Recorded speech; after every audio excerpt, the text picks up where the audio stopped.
Most of the parts of the rear of a vehicle are completely interconnected and form one unitized structure. There is no separation between the rear rails and the trunk floor.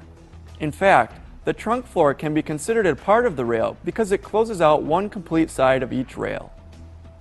Also, there is no separation between the trunk floor and the rear body panel. We can see this continue as we move outward to the tail lamp pockets and quarter panel. When damaged, these parts move together because they are tied together. For example, the impact to the center of this rear body panel also moved the rear rails closer together. We have determined that the rear body panel will require replacement. To determine the repairability of the trunk floor, we used a steel identifier to verify that it is made of mild steel and can be straightened to the original state and shape. Although the rear body panel will be replaced, we can pull on it to help straighten the adjacent panels before it's removed. We'll use 2 pulling attachments and 2 pulling towers to help straighten the rear body panel evenly. We'll also use a hydraulic ram to push the brackets for the bumper reinforcement apart while the pulls are being made.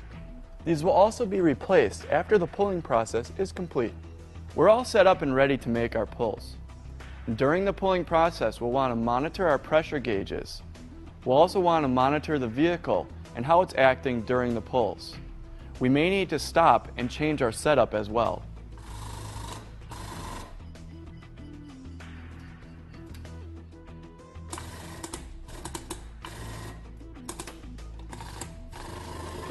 While pressure is still on during the initial pull, stress relieving should be done. Looking at the damaged area, we can see we need to continue with the pull using this setup. Stress relieving is again done before pressure is released on the towers and the ram. Once pressure is released, the fixtures are used to check the location of the rear rails. The fixtures are showing that the rear rails are in the correct location. However, we can see that there is still damage in the trunk floor area here. We'll need to change our setup to make another pull on the trunk floor area. But first we should test fit our replacement bumper reinforcement and brackets.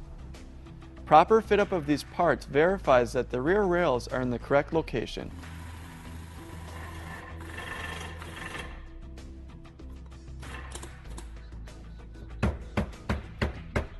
Now we can remove the rear body panel and straighten the remaining cosmetic damage on the floor pan by hand. After that, prep will begin for the replacement panel.